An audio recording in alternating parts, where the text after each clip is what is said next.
You just can't find it.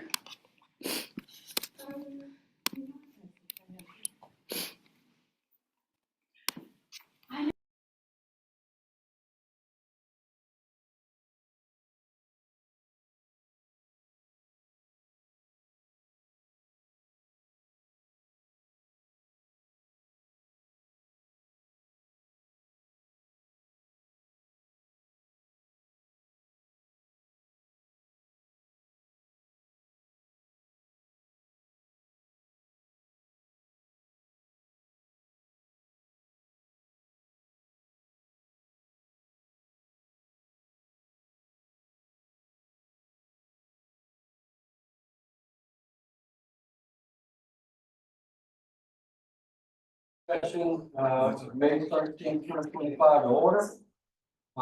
First up on the agenda is employee new hire recognition from the municipal court. We have a new employee, Sarah Farrow here. I'm gonna. You gonna do it? Dana Wessel. I said, all right, you're right for the first time. This is Dana Wessel. She is our new deputy clerk of court. This is a position that had not been filled for a while, so she will be Sarah's deputy, helping manage the day-to-day operations. Where Dana comes to us with a wealth of experience in the military. She was in the Marine Corps. She had a background in biology, whichever is the force of justice. We're excited to have her on board. She's killing it. Welcome. Appreciate it. Next up, Chief Price.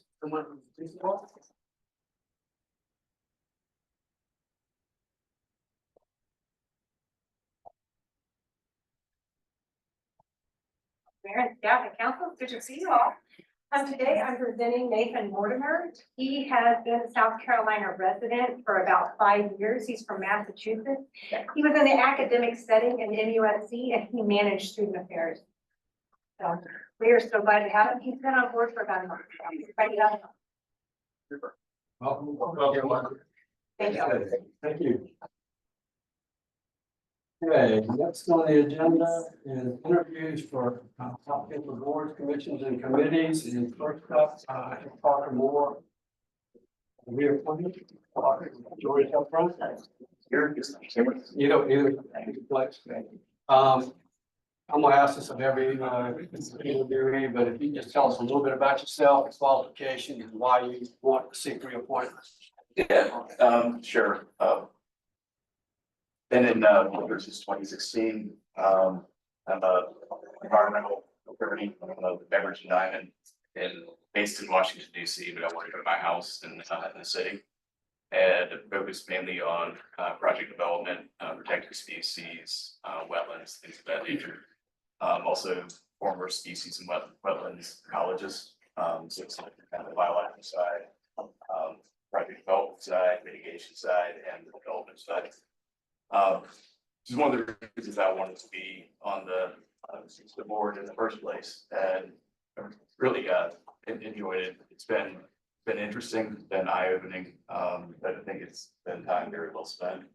I think that over the last several years, we've brought a lot of consistency to the decisions of the board, acting in as an impartial arbiter, to really apply the code without any sort of passion or without any personal preference, and do that in a way that gives consistency to people that are applying for projects, and particularly those that are looking for exceptions, variances. Anybody have any questions? I don't have any questions. I would just say I appreciate your representation on the ZBOA. You come with a wealth of experience and all those reflected in the meetings. You say it would be your honor to continue that tradition as a member of the ZBOA, and I think the honor is ours. So we're very grateful to have people like you step up and volunteer your time on the board. So thank you. Appreciate it. Appreciate it. Thank you. All right. That's it. Still struggling with banjo? More than I was the last time we spoke. Yeah. I know you have to go to baseball games. Yeah. Okay, Appreciate it. thank you so much.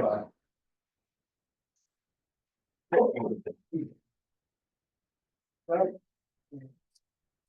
Parks and Tree Advisory Committee, and Michael Anderson. Let's see.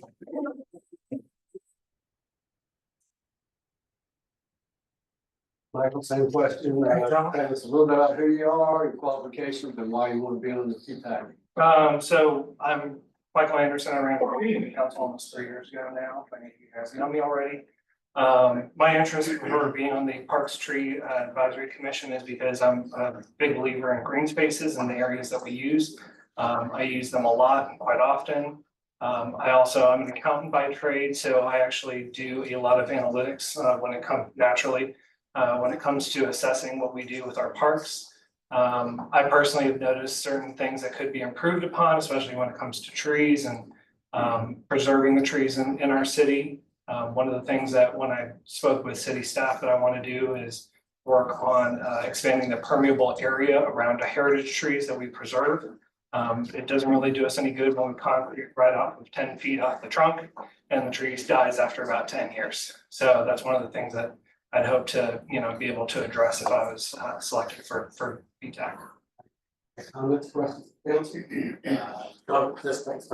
Appreciate it. My question would be, and you kind of answered this with your comment, but how would you balance the need for urban development with the preservation and enhancement of our parks and tree canopies? Because I think sometimes that balancing act is a hard one to strike, and you kind of answered it with your permeable, but do you have anything you'd like to elaborate on?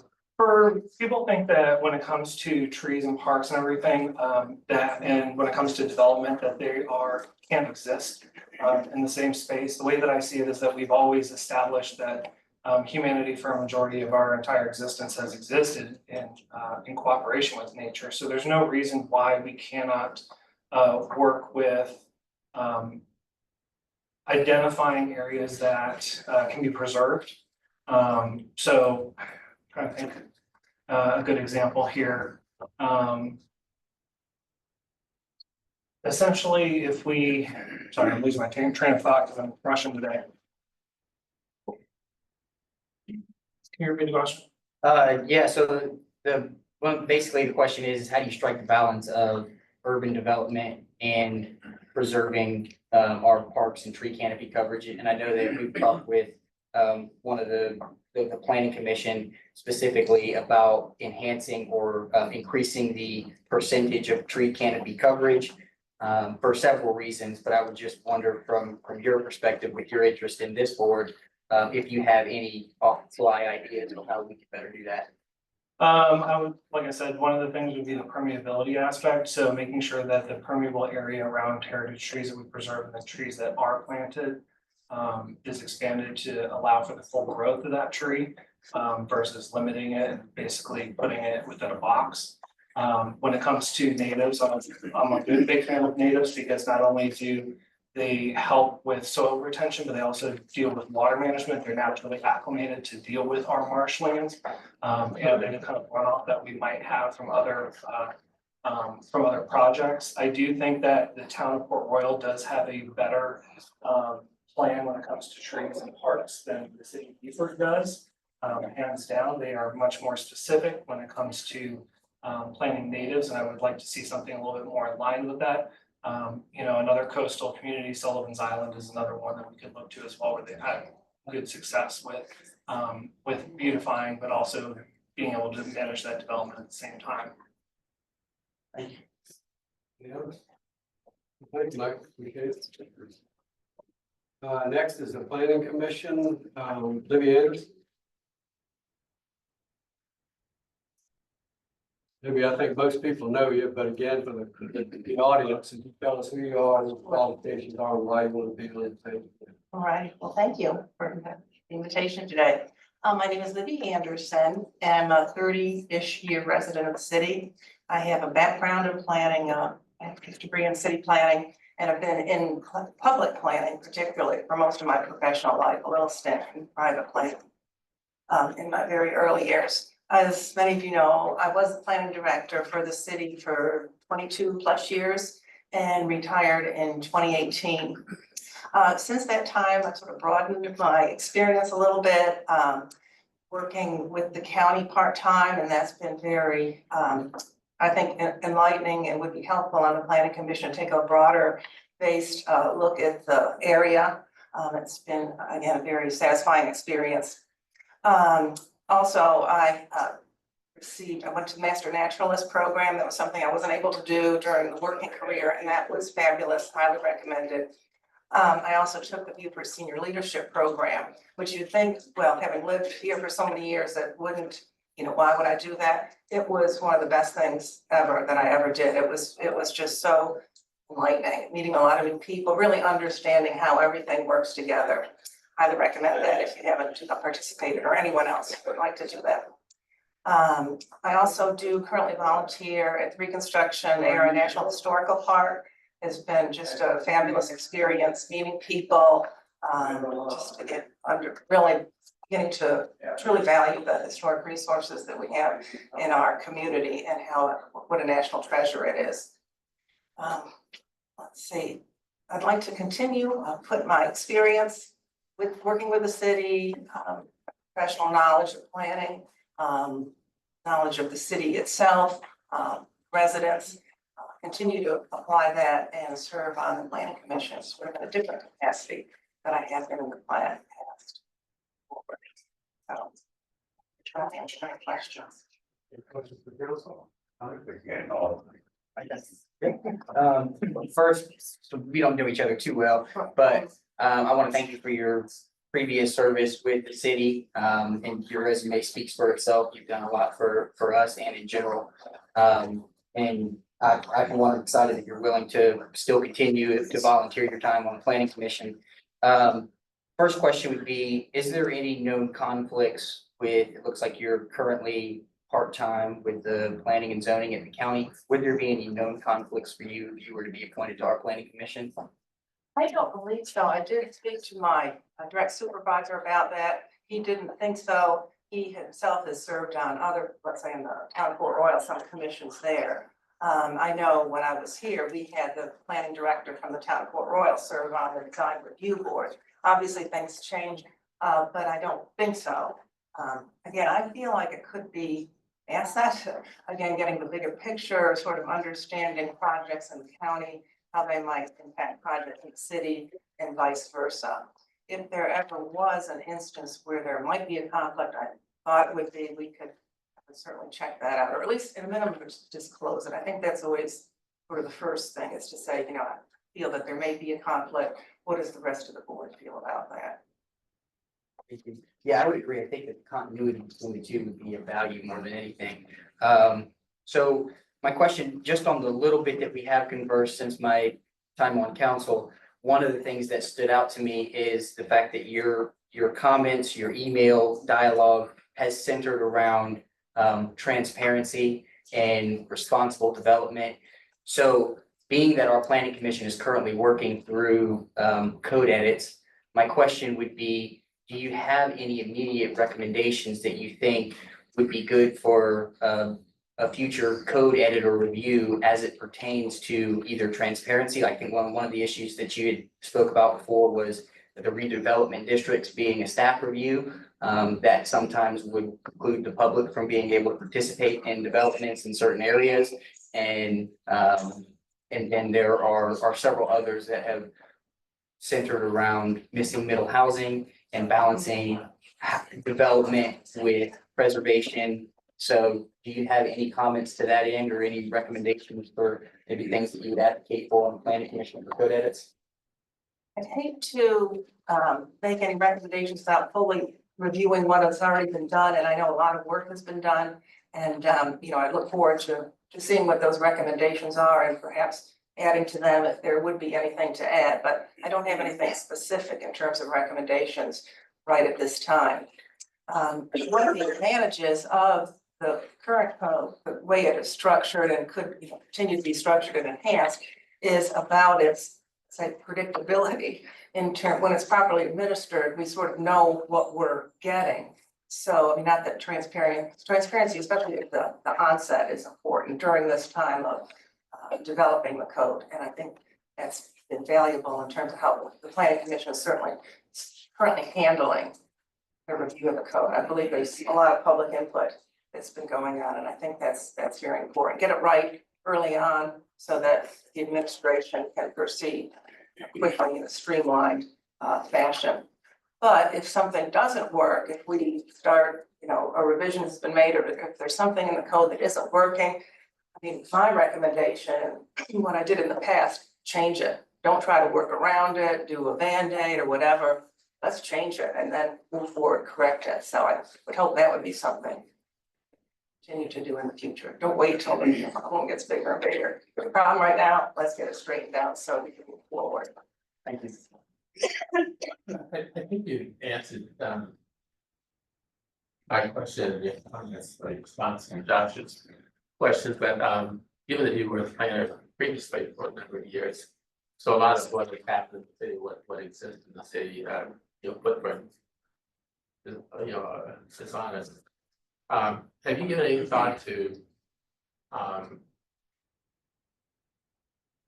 the level of objectivity you could apply going forward versus what you've invested in terms of what you did when you were here and the result of that exists because of your time as the planning director?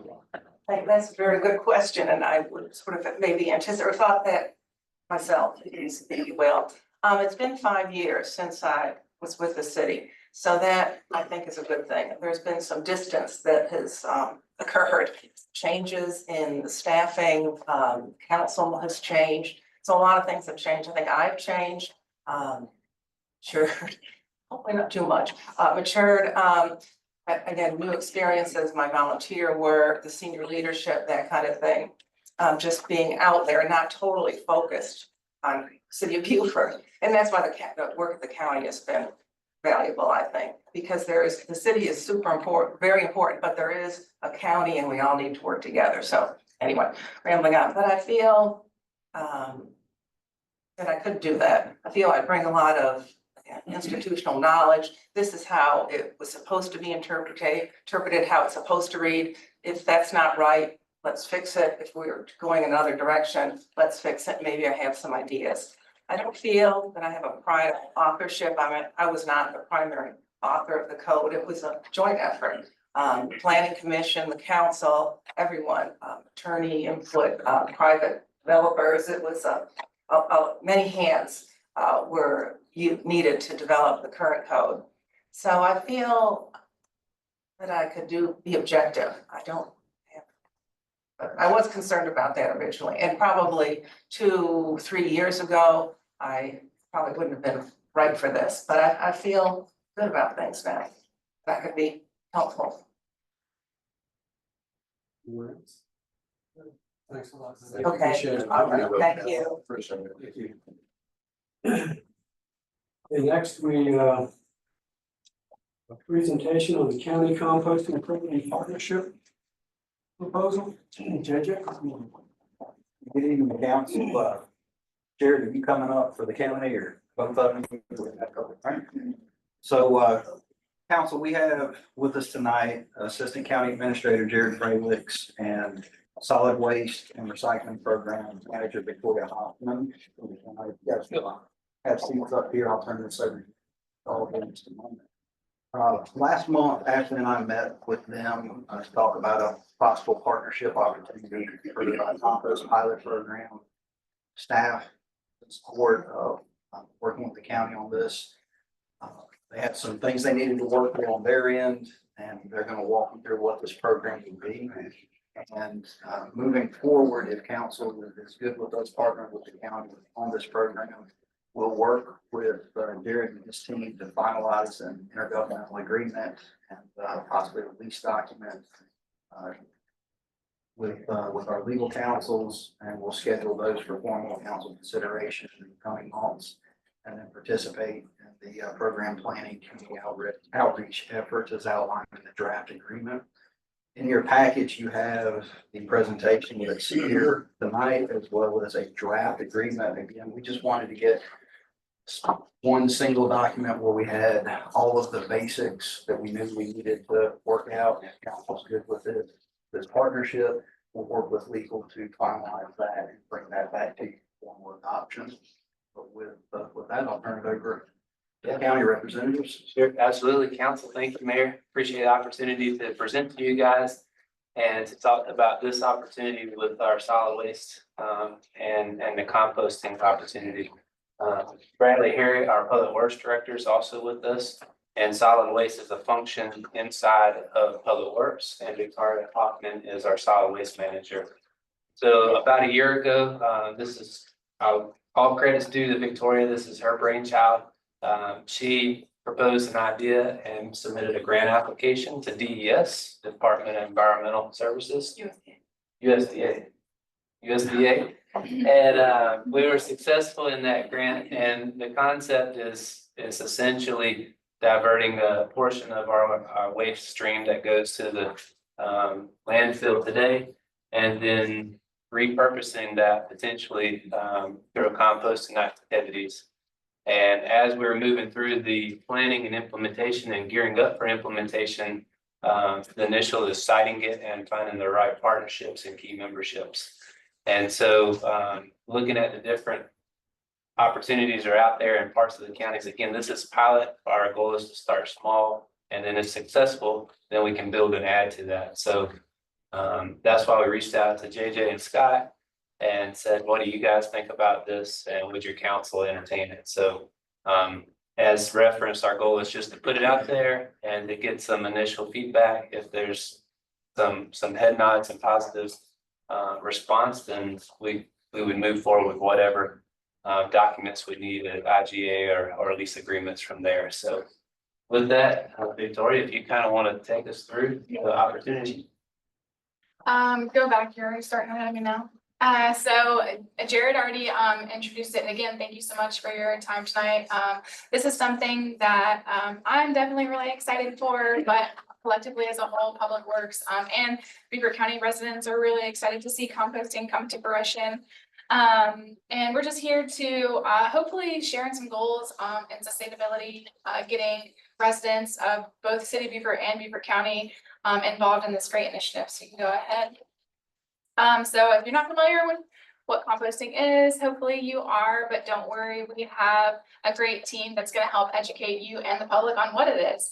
So basically you're diverting your organic waste. So that's your food waste, your limbs, the Spanish moss, anything really that's outside and natural.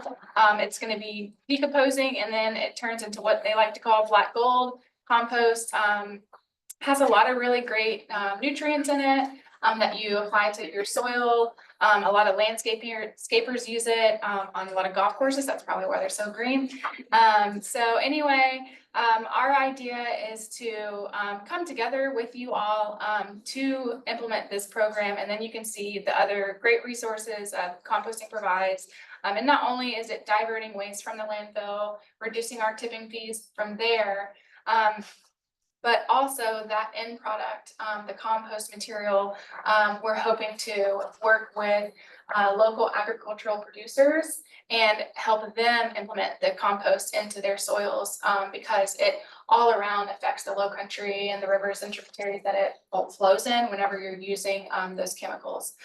So anyway, we can go on. I could talk forever in a day about compost. I'm really going to try hard to keep it short and succinct. So anyway, like Jared said, we did receive $273,600 from the USDA. That's United States Department of Agriculture, to create this compost pilot program. They knew that we didn't really have much infrastructure for it. And so we said, hey, we've got a plan. This is what we'd like to do. So since June, we have been working with our consultant, HDR, in creating a really robust education and outreach program. They've delivered us one of our final drafts. So that's ready to roll. Then also on the back end, we're working on procuring our compost vessel, which we'll go into further in the presentation, but we've already got our purchase order and our contract secured with that. So we are moving along. It's just kind of behind the scenes before we initiate it and roll out to the public. But a big component for this is this site, which we'll get into. But there are 3 phases of the plan, and this is what we propose to USDA. The first phase is to collect it at our convenience centers from residents. The second phase is to issue it into the schools and work with them and diverting the food waste from the schools. And then third would be collecting from local businesses and even branching out from that and also collecting food waste from Paris Island. Those poor recruits only get like 5 minutes to eat. And then also MCAS. So it's a broader scope, not just City of Beaufort that we're wanting to work with. We're really wanting this to be a collaborative effort with everybody in Beaufort County. Fine. So this is the compost site plan, 57 Schwartz Road out in the Beaufort Commerce Park. Just to the left off screen is Oliver's Clean Burn. We have already spoken to him with preliminary ideas and the designs. And that's kind of why we've come to you because he says, you know, I'm able to use this land right now, but we need something in writing with the city. So this is what we're looking at Beaufort Commerce Park. Apologies, it's a little difficult to see, but the red areas are outlining components of what we would need for the compost. So already in the far left, that's our mulch pile. As you can see, Mr. Oliver's already using that site, so we wouldn't be disturbing anything. Just to the right of that would be where the end vessel unit is, and it's that small. It really takes up a very small footprint. To the right of that would be kind of like a mixing pile if needed. So whenever you're bringing the food waste in and you need to mix it with yard waste, to the right, that's your curing piles. That would need to be covered. And then going back once the mixing pile where the food waste does come in, that would be an enclosed barn like structure to prevent any rodents or anything from coming into the food waste. Right would be the curing pile. So that's basically, it's almost finished. It kind of needs to just sit and chill, if you will. If you bake a pie, you kind of got to wait to cut into it. That's kind of like the similar thing with compost. After you compost the material, it has to cure for a certain period of time. And then the last phase, closest to Schwartz Road, that would be your finished product. And from what we understand, this is already mainly taking place on this site without food waste. Nature is taking its course with Walter Oliver's residuals that he can't burn. So he's not technically composting naturally already. So you can go ahead and move on. This is the equipment overview. If the tech gods are on our side today, just kidding, there's only one God. You can hit play. Is it gonna work? Jesus, let it be? No. Okay. I mean, I have my thumb drive, but it's okay. It's a small enclosed vessel. This video did a really great 35 seconds. But basically it's like a cargo shipping container. This auger is in the middle of it and it moves the materials. It's also got fans that are blowing in it to keep it aerated. And then there's also mechanisms within the cargo container that prevents smells from emitting out to the public. That's about all I can say on it without the video. It's okay. We can move on. And that's what it looks like. So this is really great because if we do expand the program, we can just get more of these containers. If it doesn't work out and we need to discontinue it, you pick it up and it's gone. I understand that I believe this site is a debris site. So if we need to use it for debris because we've got a storm, we can pick it up, move it, and then use that area to stage. And then the only other structures is a small barn and then that covered like pole barn like structure for the curing piles. And then getting into the reason we are here today, not just to tell you about this great idea, is the MOU or IGA, whatever acronym we choose to call it, but basically an agreement between the city, the county, and Oliver's Clean Burn. And that's an agreement to lease this property, 57 Schwartz Road. County council reads that our number, but I'm gonna let y'all do that in your head. But it's going to outline our roles and responsibilities and just really establishing a structured partnership moving forward with this initiative. I'm ahead of myself and on my notes, I don't even know what slide I'm on. All right, we can go forward. And then this is outlining some of the stuff that we have with the MOU. Basically, really all we're asking from the city of Beaufort is to allow us to lease this property. And then when we do have the education outreach campaign ready to launch, post social media posts, tell us when we can come and speak to your constituents. We will be doing the legwork and getting this out to the residents of not just the county, but hopefully allow it to expand. And then, of course, the county, we're gonna be taking care of all the fun stuff, permitting, regulatory compliance, site design preparation. We've got funds from the USDA grant as well as the state knows that we're working with this and they're actually assisting us in purchasing the compost bin or compost equipment. And then in addition to that, we're putting it into our operational budget moving forward so we can hopefully continue this pilot program and see that it is long-term. We've already had a discussion with Oliver's Clean Burn. They're excited for this opportunity. It's kind of helping them because they aren't able to burn all the waste that they receive. So the leaves and some of the woody stuff, the dirt, they are able to put it in their air burner. And also they're already receiving our yard waste, so we wouldn't be taking anything out of them, out of whoever has our contract. Oliver's Clean Burn, we use them as a contractor, I believe you do as well. So they would be able to create what their residual is into this organic rich compost material. All right. And then so the next steps really is to finalize this MOU. Sooner rather than later would be great. We always want things to rush a little bit faster than they really can in the government, so we understand that, but initiate a lease agreement, come to terms with both. We are going to be taking this same presentation to our Public Facilities and Safety Committee, so it'll also go through our county council as well. And then the rest of that is on our end. It's just the site prep and continue to procure the equipment, permit the sites, outfit our centers, and then of course, launch a really robust education outreach campaign. And then voila, the last step is begin our composting pilot program. And so all it takes is a patch of land to turn yesterday's waste into our tomorrow's resource. And we can take the lead and work together to begin Beaufort's composting journey. Sorry, I talked really fast.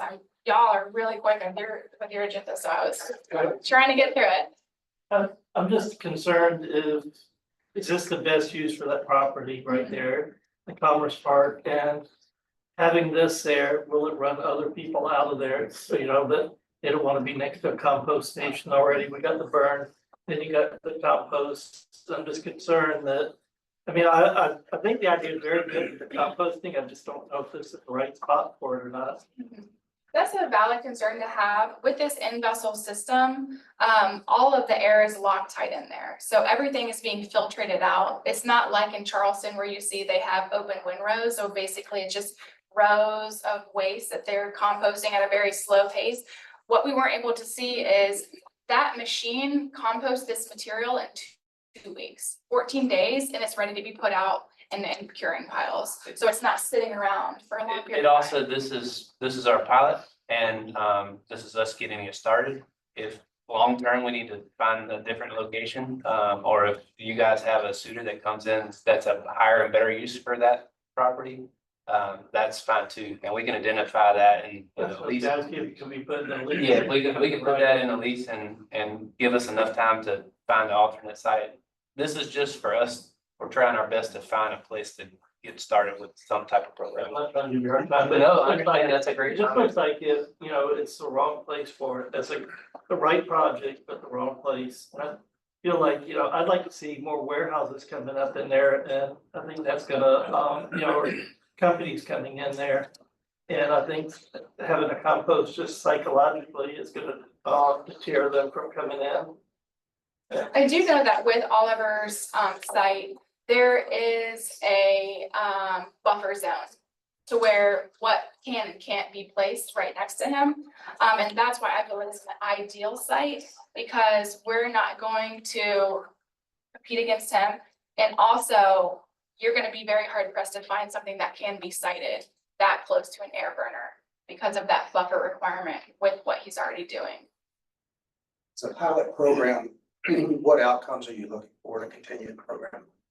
The outcome really is residential buy-in. That's why one of the phases really is to get businesses on board. The company that we have received quotes from for hauling the food waste is really excited. They want to come to Beaufort. They already do that in Charleston. But I feel like a successful program would be seeing that waste diversion from the landfill to see it in the proofs of pudding. So basically a reduced waste costs on the county. We spend millions of dollars in residential waste annually. So seeing that decrease would be really great. It would be a little bit difficult to measure the landfill lifespan, but seeing residents more engaged and aware of composting and its benefits, and the agricultural producers aware and using it more, in my opinion, would be a successful program. In previous city that I lived, we did this. See? And it's the food waste is collected at the home site. So there was a trash, there was, or yard waste stuff, and then there was a bin that was provided for food waste. And I suspect that if we're successful at this, the largest potential will come from residential. So I just planting the seed, I would suggest that at some point, if it's up and running, that the thought of providing home bins for folks to put their waste with. Yeah, ideal is to have all the different types of waste collected at the home site, on curbside. Your household waste goes in one bin, and your recyclables and your vegetative, and then your food waste. That's top tier. I don't know where you live, but we'd love to get there. Yeah. Seattle is at the mecca of all this. Yeah, and those containers, you can make sure they have a lock on them, because I have a lot of raccoons and they get in my. So that is actually something that we're already incorporating.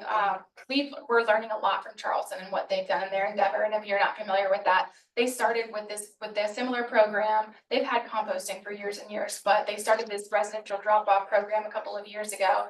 And we're learning from their mistakes. So one of the things that we're doing with our education outreach campaign is to be able to get the code, because all the bins will have a lock code on it. To be able to get that code, you're going to get this education and training so that way you're reducing our contamination. And then of course, it deters rodents and pests from getting in it, because I know that the raccoons love a free meal. It's definitely something that we're already looking at. And we've already also looked into the residential curbside program. Whenever this comes to Beaufort County, already the word has gotten out, and we've gotten so many calls from businesses wanting to come and get here and start and get involved. It's coming from Florida, Georgia. I haven't really seen anybody coming from the northern areas yet, but it's already starting to spread word, and people are wanting to bring their business to Beaufort County. One other question, it says you're funded in part by this grant. Is the other funding coming from the county for this? Okay, and then how are you going to be selling this compost? To generate some revenue?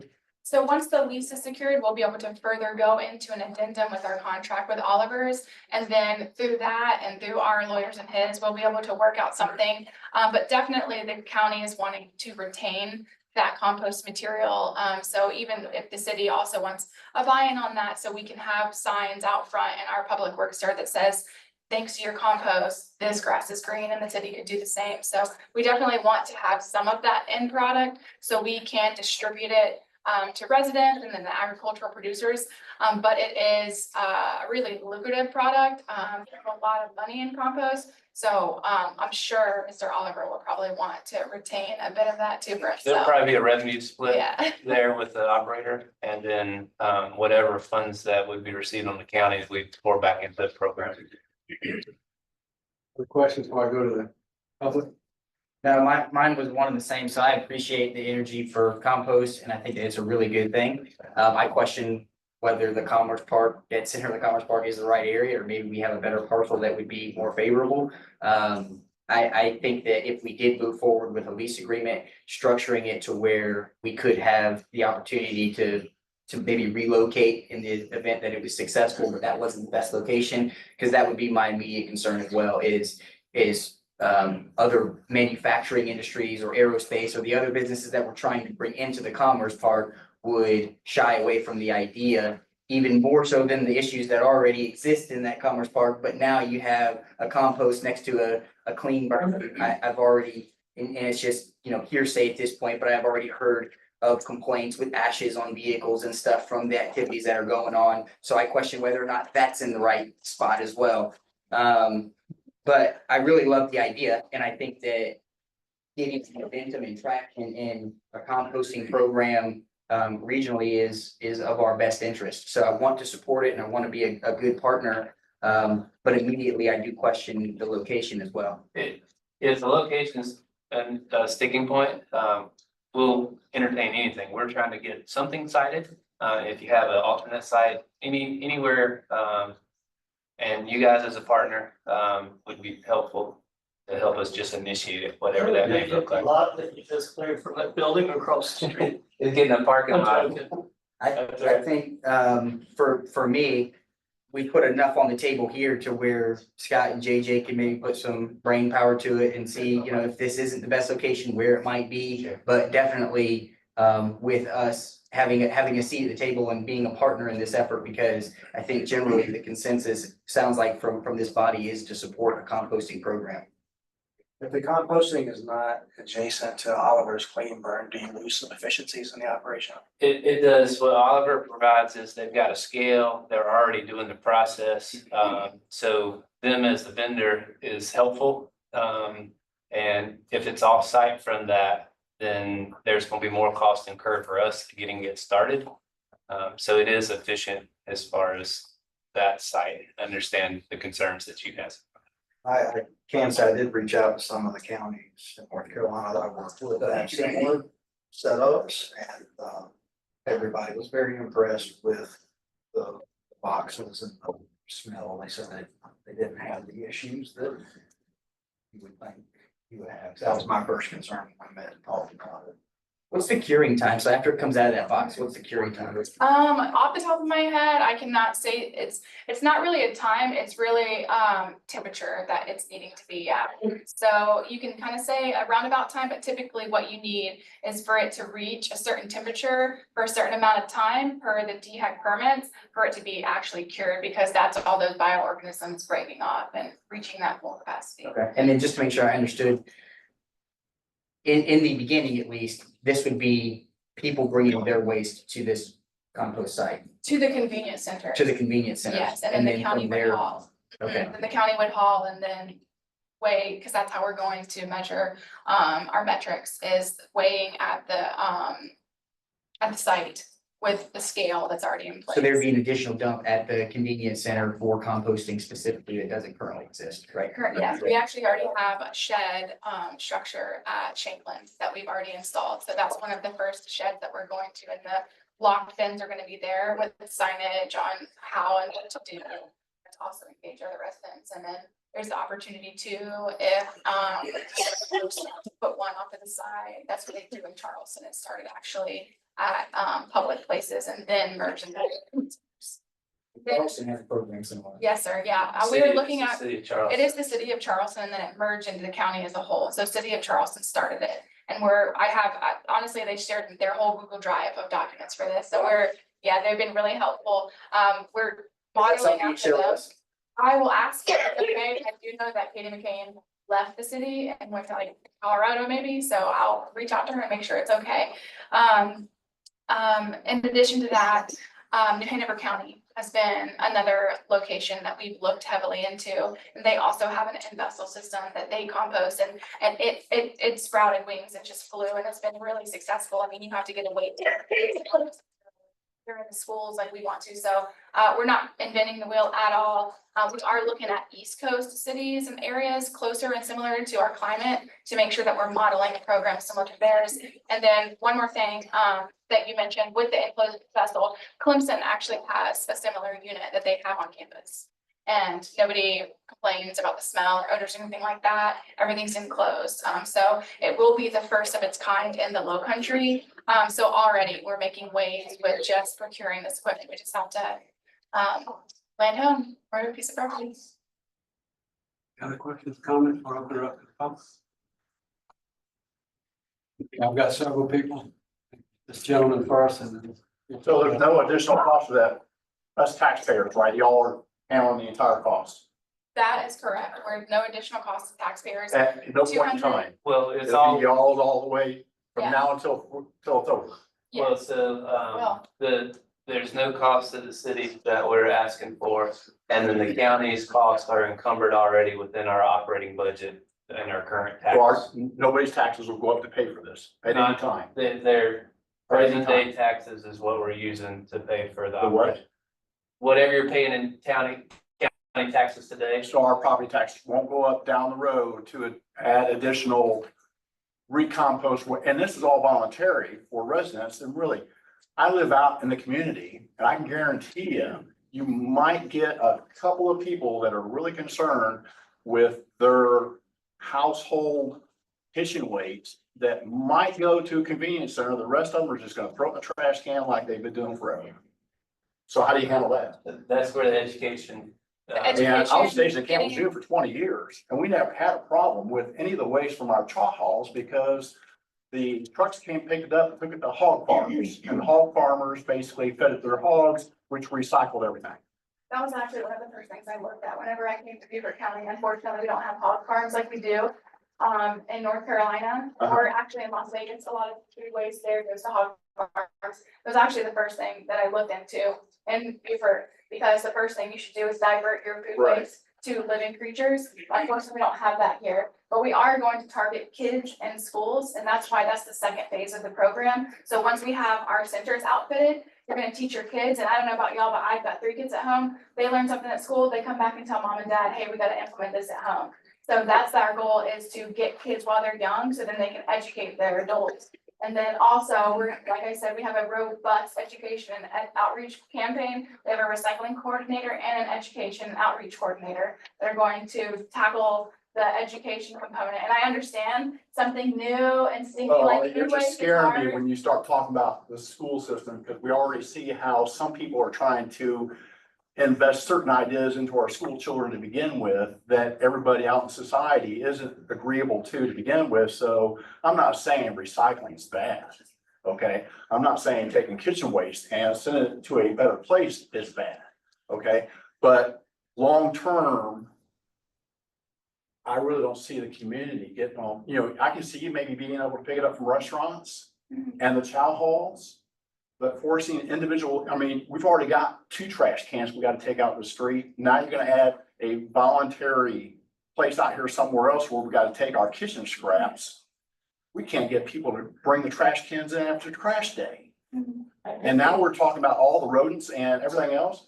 I got people going out the landfill shooting cats with rifles to get rid of the cats. They're at the landfill. What are we, how are we gonna provide safety at this place to keep the wild animals from being shot as a preventative measure from getting them in the trash? Everything will be locked down.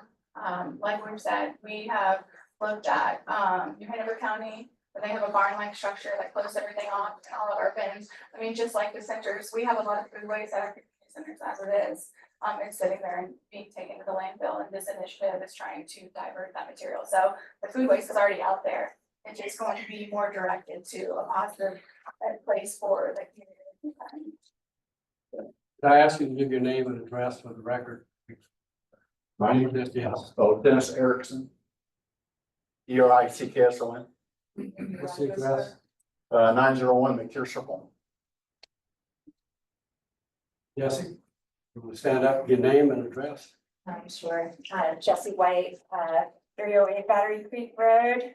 Just want to say this is so exciting. I am really grateful for your vision, Victoria, and your initiative in getting this going. And I love that you're bringing this partnership to the city. I think this is hugely needed. I think there's going to be extreme enthusiasm from the community, and please let the Conservation League know how we can help get the word out and educate people. I have a compost at my house.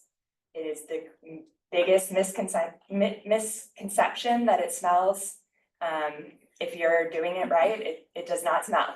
And so I'm very excited. I think Beaufort County really has an opportunity to continue to lead, and the city as well, Beaufort County globally. So just want to say thank you for your leadership and vision, and I'm excited. So thank you. Thank you. Yes, sir. Name and address. How y'all doing? Bradley Harriet, Public Works Director for Beaver County. So I just want to back up what Victoria said too, and what you said about individual people doing it. So we received a bunch of compost units from DES, I believe, correct? Victoria? Yes, sir. So we received, I forget how many, hundreds and hundreds of these units 300. through a grant. We put them out and said, come get them. They were gone in 2 weeks, they were gone. I mean, hundreds of people were coming by the droves picking these things up. So people are composting their own compost. So I think if we push this out bigger, I think it'll be a great thing. I've got one, I use it. I've had to move mine already once just because it was so big and full. So it does work. Thank you. Anyone else? Thank you very much for the presentation. Thank you for your time. Council, I believe the guidance we got is that we want to look into this, so probably in the June meeting to bring MOUs, the council at least might take a little more time. We've already started working. Make sure you have the possibility. Yeah, that'll be good. Okay. We're now moving on the agenda to discussion items. We have an update from the housing trust. Claude Hicks, Jennifer Tuckwell, and Dick. Want to come on up? There's a seat, Dick, up there.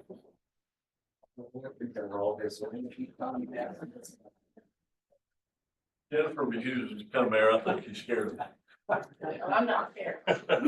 Sure. I've never known Jennifer to be scared of anything. I Yeah. don't need to. Thank you very much for this opportunity. Wanted to address a specific item today that has been being worked on with the trust for almost a year, maybe over a year. Which is the intergovernmental agreement signed by all the parties to the housing trust. This is, don't need to remind you all, this is the trust. These are the municipalities that make up the trust, along with Soloco. We are a 501c3. We have a board of directors consisting of 9 members appointed by these jurisdictions. I'm happy to tell you that everyone except Hilton Head has put someone on our board, and they are in the process of going through their nominating process. I want to give you a little bit of history. I asked Dick to be here, to give you some historical perspective from that period of time before I got here. This trust came out of what I think is a rather novel and unique concept these days. It was a bunch of municipalities that said, perhaps if we do something together, we can have more impact than if we try and do it individually. I think over the last year, I think everyone would agree that that is really been the catalyst, and it has really been successful in everyone participating, everyone being a part of the trust. The trust was formed because in South Carolina, that is the mechanism by which you can legally form a housing trust to act in the state of South Carolina. We needed, the board at the time needed a company, Community Works out of Greenville, to be the, for lack of a better word, the operating entity. Make sure that it moved forward, to make sure that what the board wanted, what the members wanted was actually done. The advisory board was established to work with Community Works, and it roughly a year after everything got started, Community Works said, look, you no longer need us. You are capable of running yourselves. And by the way, you probably should be a 501c3. Why is that important? Rather than being in a trust. In a trust in the state of South Carolina, we can only go to 80% of area median income on any projects that we want to put money into. As a nonprofit, we can go up to 120%. So in places like Hilton Head, where we have high costs, Beaufort, where we have high costs, this is extraordinarily beneficial. After Community Works gave its notice to terminate, an executive director was hired on an interim basis. He came in primarily to get things organized, move things forward, but also to figure out how we were going to take the initial funds that were put in by the trust members and put them out in the marketplace. We, at the time, were looking at 3 platforms. that are still in existence today. Number one is investment and development of either workforce or affordable housing. Number two is home repairs, and number three is first-time home buyers. I can tell you that those three have been extraordinarily successful over the past year. None more so than the home repair demand. You all are aware that you are participating in City of Beaufort Fund that is going to be really, really impactful on the citizens here in the city. After I came on board, the intergovernmental agreement that was signed or that was put together between all the municipalities was really begun from a legal perspective by the county's attorneys. They did what they thought was best. They probably had not seen something like this before. I want to make sure that they comply with everything. There has been at least 9 months of discussion, negotiation, along with people coming and going. In particular, the attorney that wrote the first draft has since left. So what we're really looking at today is a final agreement. And I want to talk about for just a moment what is in the agreement that is different and that wants to be changed. Excuse me. Number one is the removal of language with respect to Measure Act. Common sense. Number two, the establishment of an oversight board. We have a board of 17 people. The study that was done, as Jared Robinson study that was done to establish the trust, gave us some guidelines on who we should put on our board. Real estate, bankers, lawyers, community members, people interested in having some experience in housing, along with the 9 members that started the trust to begin with. Now I'm going to go slowly so that I don't confuse myself. The oversight board in this document, the document that you are looking at today, must vote in the majority get any item passed on the board.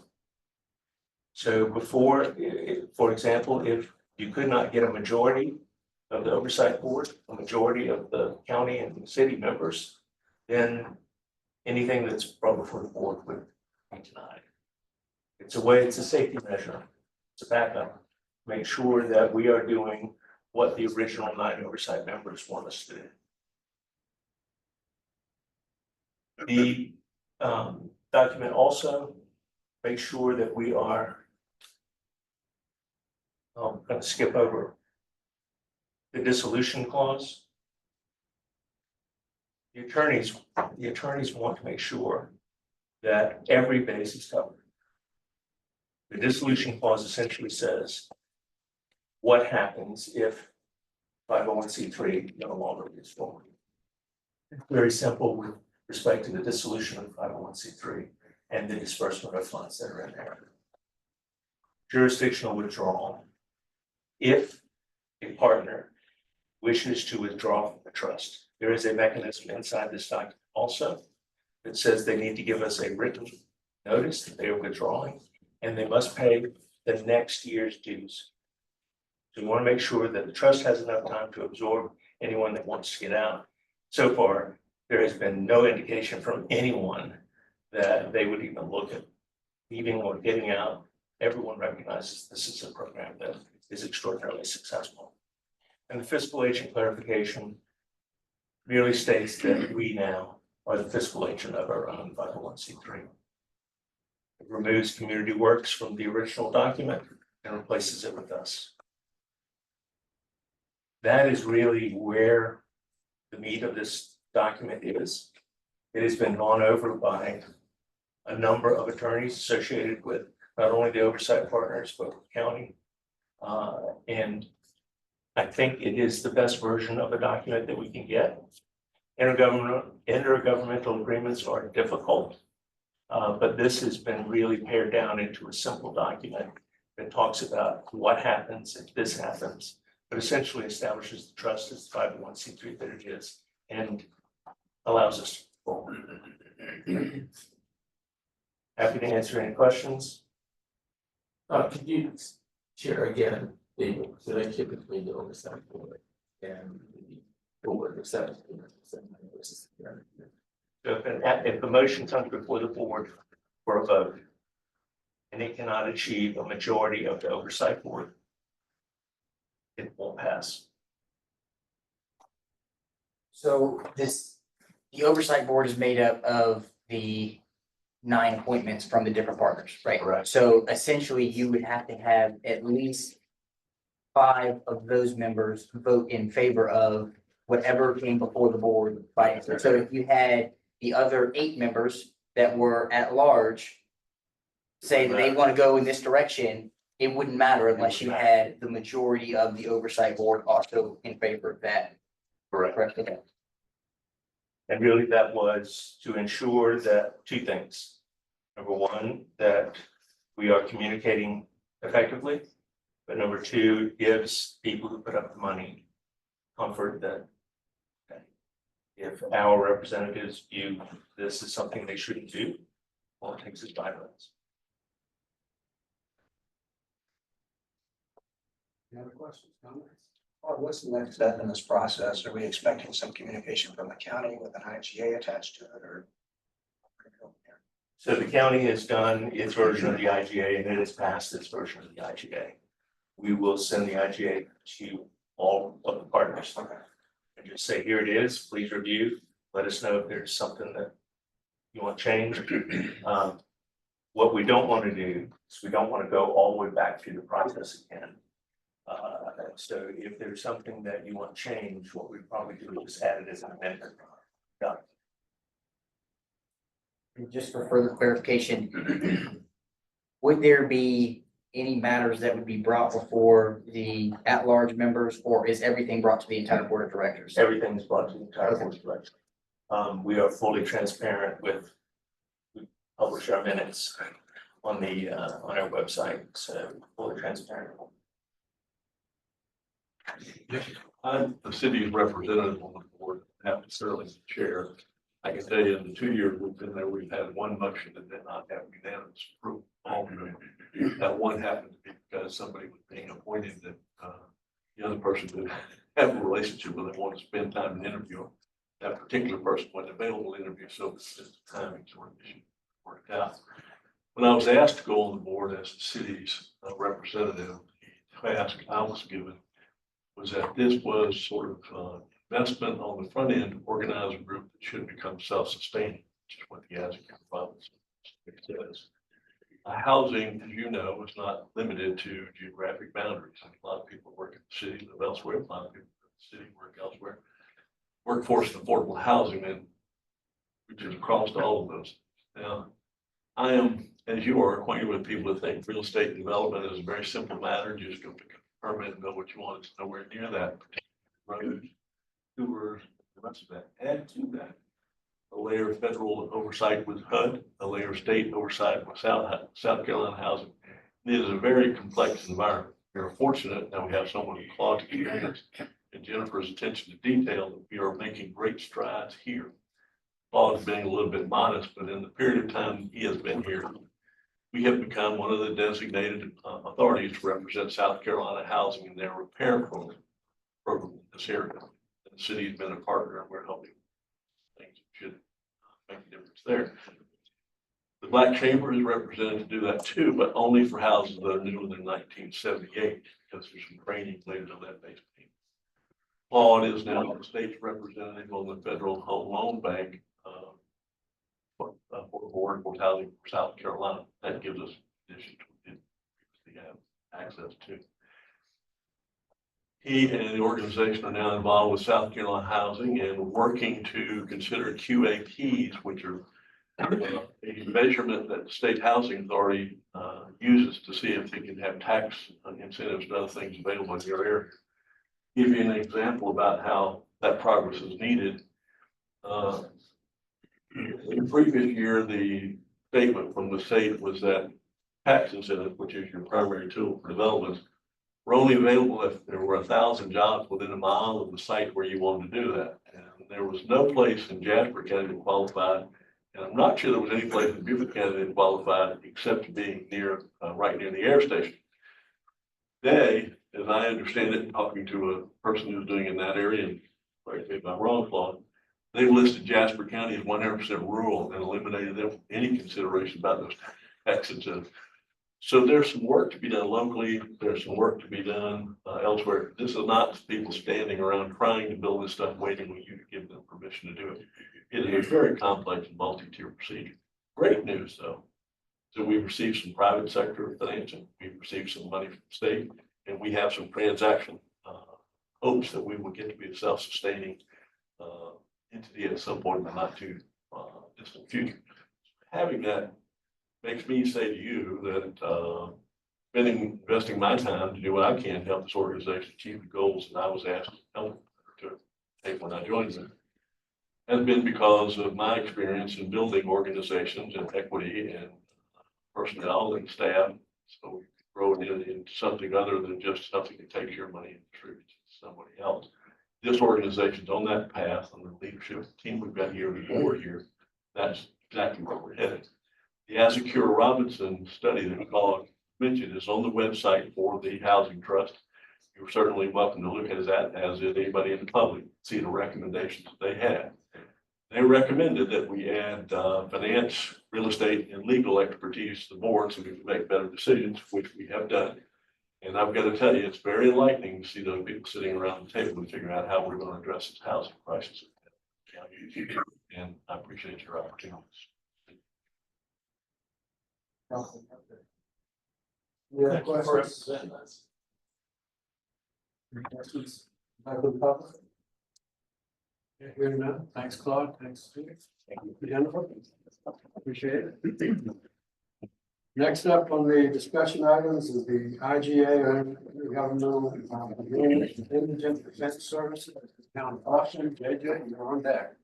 Thank you, Mr. Mayor. Council, if you'll remember, currently, the city of Beaufort, the town of Port Royal, and town of Bluffton all have partnered together for a contract for Indigent Defense Services in our municipal courts with the Beaufort County Public Defender's Office. Each of the jurisdictions pays $87,814.16 towards that contract, and the Public Defender's Office provides us with either employees or contracted attorneys that they use for Indigent Defense Services. In addition to that, that monetary amount, the city of Beaufort's also provided a FAR office space at 500 Carteret Street. And we pay for their postage and office supplies as we're invoiced for those. So I had some concerns with this contract when I came on board and took over the municipal courts. Sarah had some concerns as well. All three municipalities went out to bid while we were exploring whether we wanted to engage in contracted services moving forward and potentially hiring a full-time public defender staff. And Beaufort did not receive any bids.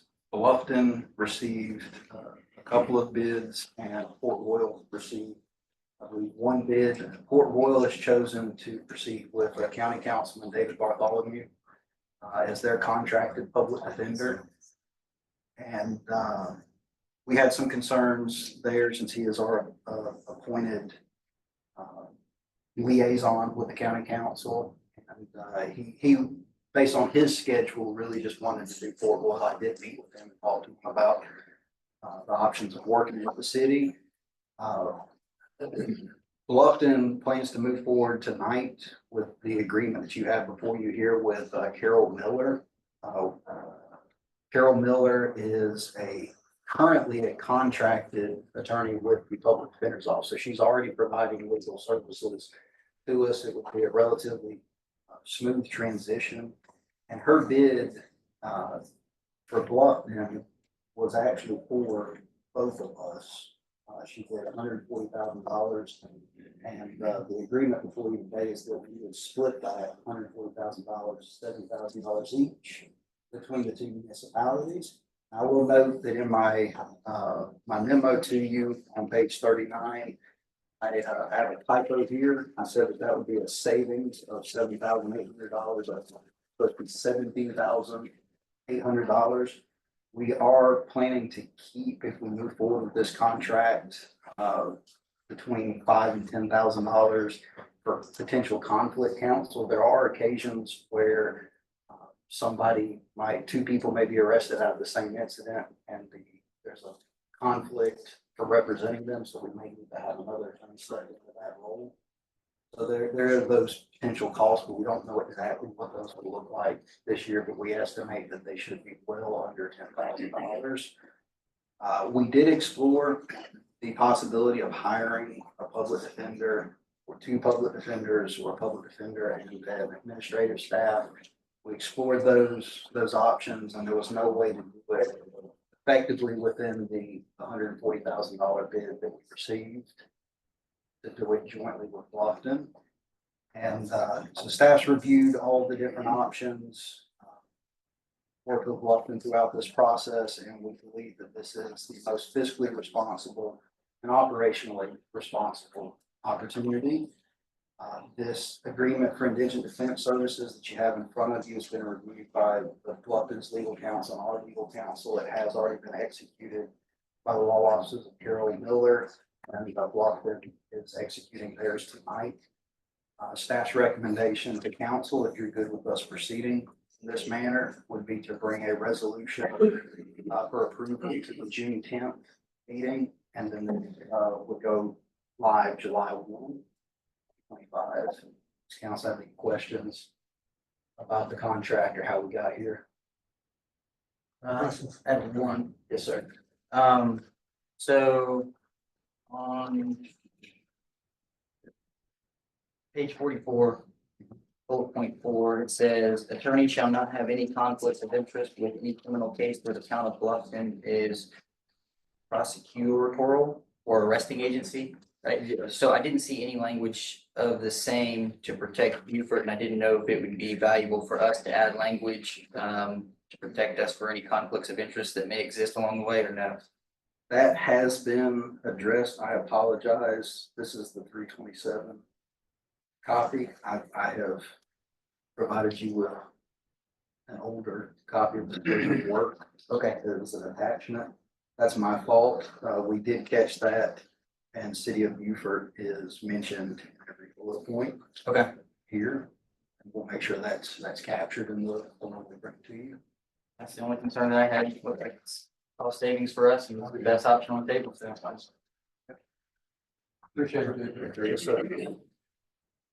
Okay, moving on, discussion item C, policy and ordinance updates. AJ, you're up again. I have Linda come up and join me if she's here, because she's in the back. She's doing the smart thing. I'd like to be. So we brought to council last month, first reading of some parking ordinance updates. The month before that, we had updated the towing section. After that first reading, Linda and Tracy found some errors where the 2015 updates have not been officially codified. Those 2015 updates are in your packet. Because of that, we felt like we needed to take this back to what section we had transparent about that and make sure that all that was captured. And to give council another opportunity to talk through this, any of these changes. The changes that you have before you have been reviewed by the city attorney and myself. And again, my review has been more of a legal review. Linda has the operational knowledge. She deals with the contract and knows how it's actually administered. So she can be a wealth of knowledge for any operational questions you have. Our recommendation to council would be that we acknowledge the administrative oversight that left out 2015 ordinance amendments from being codified. Review and reconcile those differences in the ordinance language that you have before you tonight. and discuss any potential changes that council would like to see. Bring this back to council on June 10th for a first reading, and then second reading on July 8th to get this fully updated. And I neglected to mention last night, within your agenda packets, council, you do have kind of a new memorandum format on my items this month. We're kind of testing that out. As we move to a new agenda system over the next couple of months, you should start seeing this type of support memorandum, or recommendation memorandum on all of your items moving forward that gives you that introduction, background, our legal authorities that are involved, and what the staff recommendations are to hopefully guide conversations a little better moving forward. With all of that, does council have any questions for myself regarding the proposed changes or what got us here? You don't have, I couldn't find you mention in here the state, I know it's a state law, the ADA laws. Could we reflect that in our local? I don't think there's any need to, I know when we reviewed everything, Ben reviewed it with, were there any conflicting state or federal laws? So as long as there's nothing that conflicts with federal law, I just thought should be making mention of it in there, or, you know, as to state law, whatever, you know, whatever it relates to with the ADA. I can take that back. Well, that is just with the tag, even if you have the tag, you can park pretty much any legal park space. Yeah. I think that trumps us. Well, no, but it should be referenced in there, you know, that. That's what I'm saying. I think maybe a general reference to the statute. Yeah, just a reference in there. No big deal, but just a reference in there. Just acknowledges it. I have some small things. I can't find it in there. Top of page 54, it says between 6 PM and 8 AM of the following day, and it's talking about liquefied petroleum gas and other flammable explosive liquids. I didn't know if we were changing the time of the parking regulations from 11 AM to 7 PM, if that time should be adjusted, or if that's something that's totally separate. It looked like maybe that would be changed to 7 PM. But just wanted to bring that up. Paragraph below that still has the reference to a town, and I saw where we struck through town and put city in other areas. So right there, so change that to city, and then in section 8-2009, parking on private property, it says, in the event that the vehicle is not moved within 4 hours of the issuance of the notice of parking or notice of violation, it is subject to be towed away at the expense of the vehicle owner. I know that we've had several complaints about specifically the parking lot over by the playground, where vehicles were towed away. And I didn't know if this was indicating that the vehicle had to be parked there for a period of 4 hours before it could be towed, or if that is totally separate and somebody could tow a vehicle that had been parked for, say, 30 minutes illegally in that private parking place. It's my understanding that if somebody complains that somebody is parked on their private property to our Beaufort Police Department, they would follow this as being, you know, that's how, when they would tow, when we would tow. It's my understanding that the private property that is where you're talking about, they can regulate what, they can do whatever they wanna do with their, because it's not, they haven't asked the city of Beaufort to tow. Our operations are separate from theirs, and this is Correct. governing our operations. This is our Yeah, operations. we don't have jurisdiction over that private line. Okay. Right, Unless they exactly. ask us. But if they ask you, so if somebody in another lot or another, at their home, where somebody's parked on their property and say, I do not want them there, it's not, they shouldn't be there. It was Right. my understanding, that's where we use this with law enforcement that says it's gonna happen 4 hours. Okay. That makes sense. Another thing on page 58 where it's subsection F, it's talking about the charges and immobilization fee of It says $50, which is what it was before it was struck through and became 100, and I guess the verbiage would probably change anyway, but right now it still reads 50, and then the numerics is 100. So just noting that would need to be updated as well. And then on the backside, page 60, number 5, the very bottom, it says, should the owner or operator desire a trial in municipal court for the parking violation, they must contact the clerk of municipal court within 7 days of schedule a hearing. And I didn't know if we were changing the violation days on the chart below to reflect 30 days, if that also needed to be changed to provide 30 days, or if 7 there was separate than the 7 days in the chart. So the 7, we changed the 7 days to 30 here, but it still reflects 7 right there. These were the, So you have 7 days to appeal. But 30 days that the fine stays the same. So that 7 days was not a reflection of the 7 days mentioned above in paragraph 5. The old ordinance had it at 7 days way back. And it didn't escalate. It was within 7 days, and then it escalated on that time. When we changed several years ago, even before 2015, there was I think it was 2009, when we actually had parking management added, is when we had two other escalations after the first fine.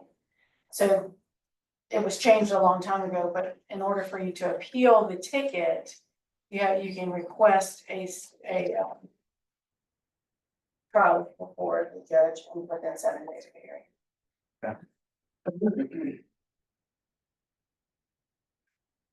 And then the added information is currently, if you get a parking ticket, you would contact Park Beaufort and say, I want to appeal this. Once the management reviews it and says it's still a good violation, we didn't see we did anything wrong, and so we'd uphold it. The person has the ability to appeal to the municipal judge. Leave Councilman Sweaty, if you go to page 57. That conversation is partially connected in the comment. And then the comment. Then that's, in the final, most recent recommended version. We mention the appeals process because we're not actually charging these violations in municipal court. Initially, it's handled as an administrative violation. And then if it's not paid, it falls to the city. We would actually have to charge it. So we do a summons and complaint, file together, regular registered. The police officer would charge it, and the parking enforcement officer, as a code enforcement officer, would be a witness that the police officer would list.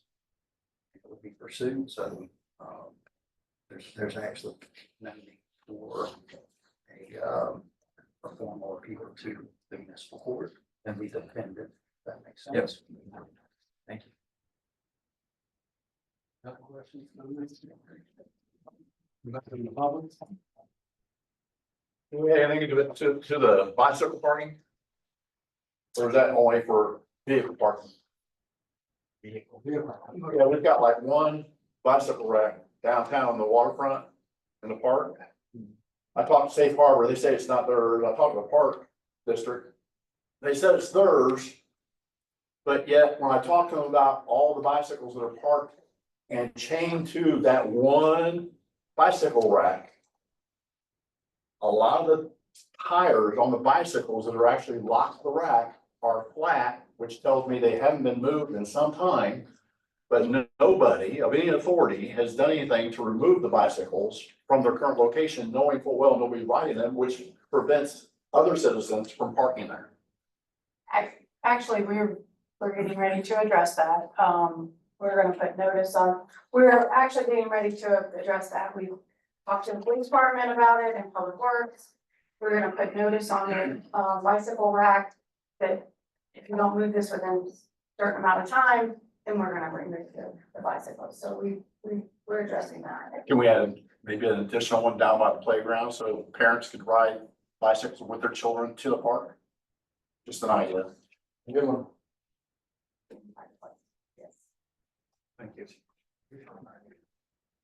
Dennis Erickson, 901 Sheriff. Okay, any other comments, questions? No, we're gonna move ahead into the discussion items, and this might be a long discussion. The next item, it's 6:25 now. We're gonna break it at 10 minutes to 7, because we do have another regular meeting at 7 o'clock. This is gonna be on short-term rental regulations, and I'm the one that brought this up.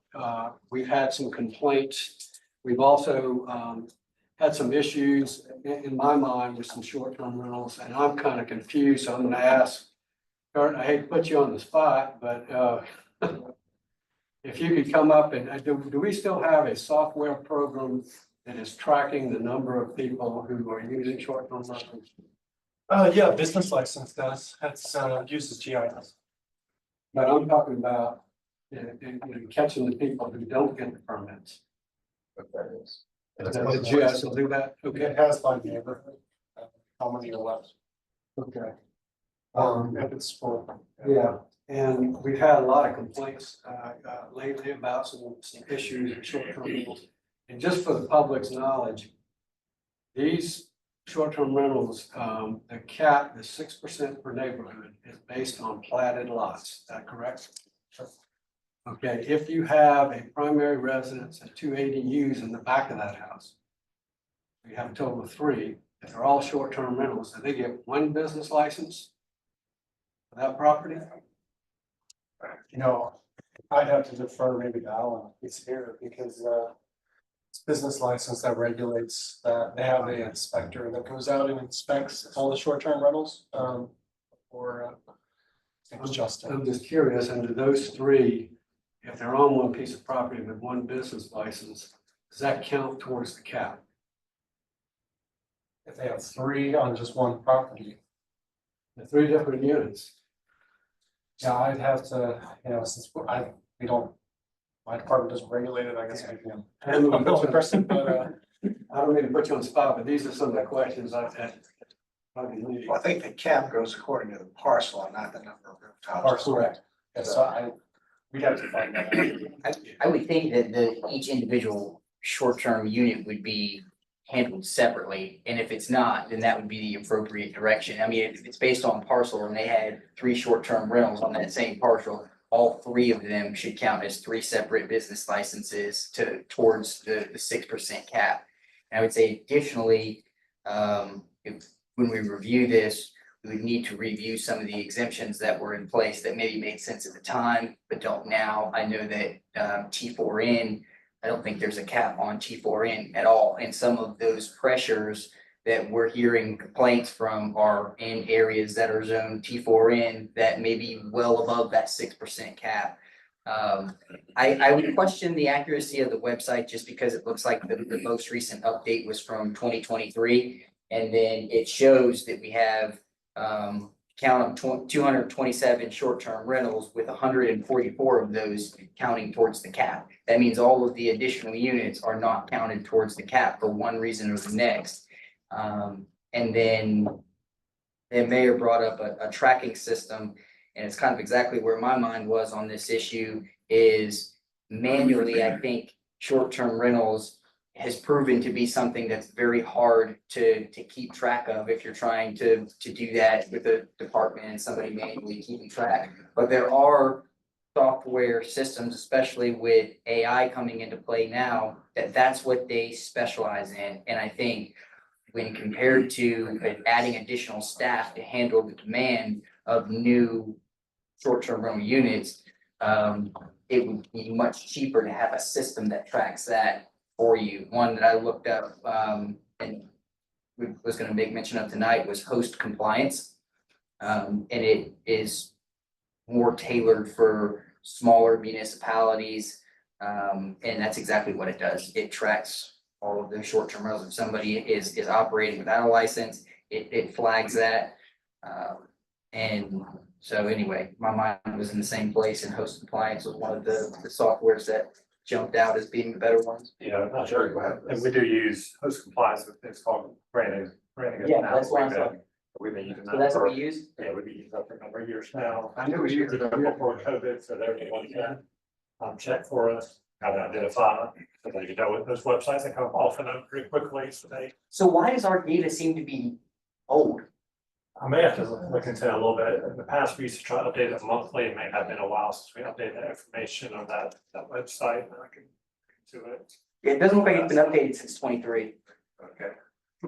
I'm guessing the business license office has the current data, because that's where this compliance works out of. And they may, I think it needs to reflect on the website if we're gonna have that feature for nothing else, transparency's sake, so that people get on there and see how many. short-term rentals we have. So.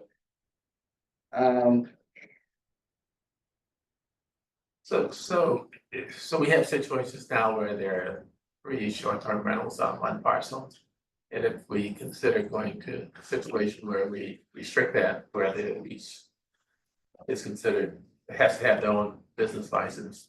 So the existing ones, we're considering grandfathering them in so that they're not penalized because they may have made investments based on the current rules. So this would have to be something going forward, right? Yeah, those are all considerations that would have to be taken into account, and, you know, this is something that would go through. I think Commissioner, I believe first before it comes back to you. And so you'll have some help thinking through these things. Yes.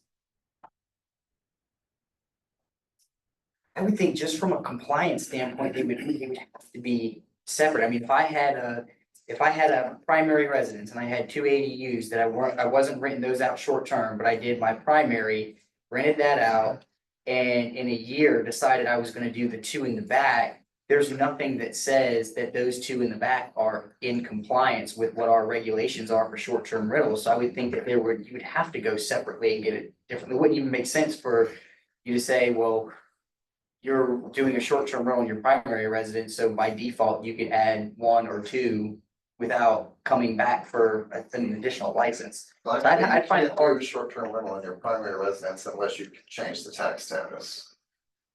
If you're not living in it, it's not a primary residence. Unless you're not compliant, right? Yeah. But host compliance is gonna catch that. Should. Yeah.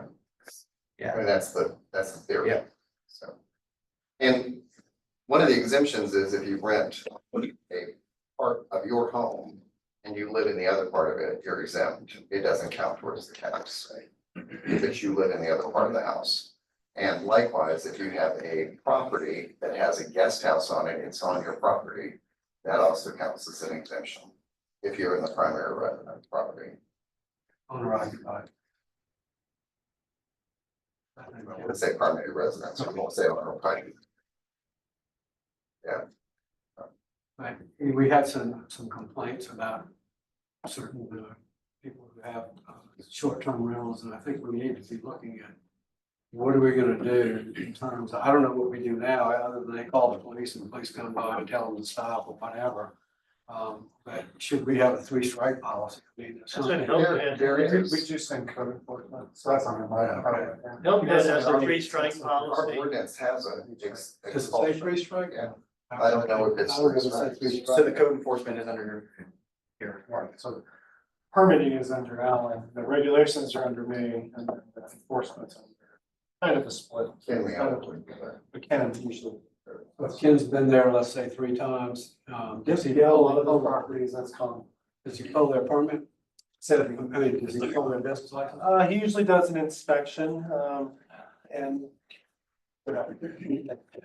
There's some real concern, and then he sends it over.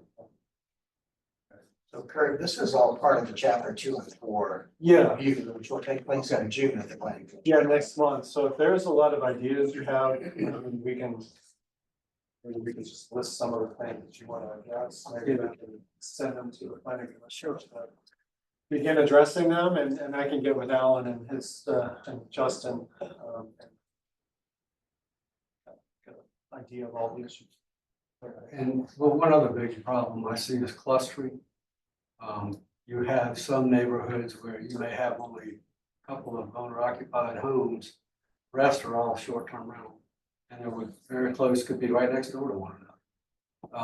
I think there ought to be some consideration for separation by a distance, whether it's 300 feet, 500 feet, whatever. So we don't have, you know, a whole block, let's say, of nothing but short-term. Whole street, I think you have to, in most of those cases, that's the commercial zone area that we're talking about changing the exemption. I don't know about that. Neighborhoods are what we're hearing.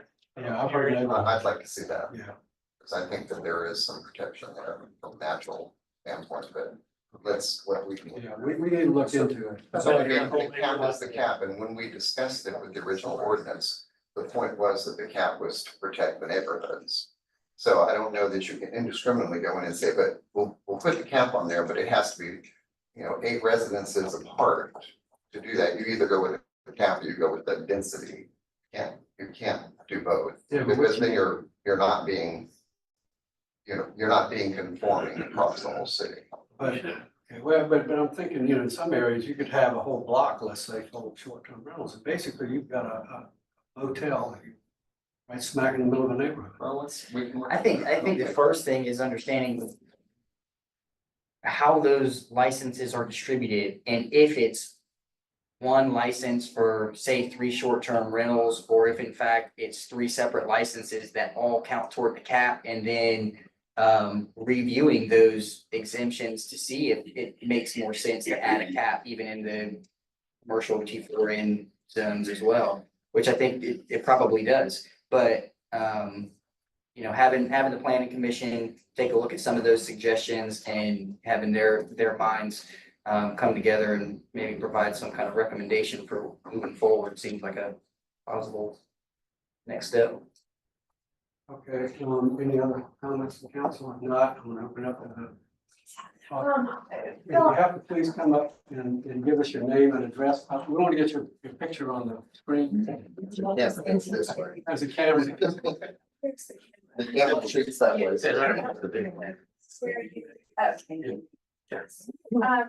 Hey, I'm Eve Fleming, for those of y'all who don't know me, I know a lot of y'all, and I live at 113 South Hermitage Road. And I have a short-term rental on Burroughs Avenue, which is right off of Depot. And my question for you right now is, it sounds like there are still a lot of questions that y'all have, and things are not up in the air and they're not solidified. But when you're talking about maybe wanting to limit short-term rentals in a certain area, are you thinking that those of us who have short-term rentals already, you're going to basically cut us off? Okay, that's my question. Big grandfather's. That's my question. All right, thank you. Anyone else? I saw Mr. Erickson's hand go up. Go ahead, Dick. Dick? Thank you, Mayor. I'm Dick Stewart, and I'm here in my capacity as chair of the Higher Education Trust. We recently renovated a home on Church Street, built 2 ADUs behind it, and for some reason, nobody believes me when I tell them they're not short-term rentals, never gonna be short-term rentals. Over the past 7 years, we have provided subsidized housing to 3 USCB's professors who want to come here in marine biology until they can get situated on their permanent housing. USCB, as you know, is employing people and growing. We have a workforce housing crisis in this area, as you're familiar with. But I've told the neighbors and everyone else, that's not a short-term rental, never will be. It's a house with 2 ADUs behind it. So if that's the source of confusion, let me correct that right now. There are long-term rentals right now, and one that's occupied by a history professor. Another one is a lady who works in the financial industry that we think will be teaching classes. And the third one is a person who will be providing educational classes in housing and housing repair and housing services on parish properties. These are not intended to be short-term rentals, but the rumor mill got started, and for some reason, if that's the one you're referring to, that's balderdash, it needs to go away. It's not. It's long term. That was my concern, because we're concerned about affordable housing and we allow additional ADUs and all that.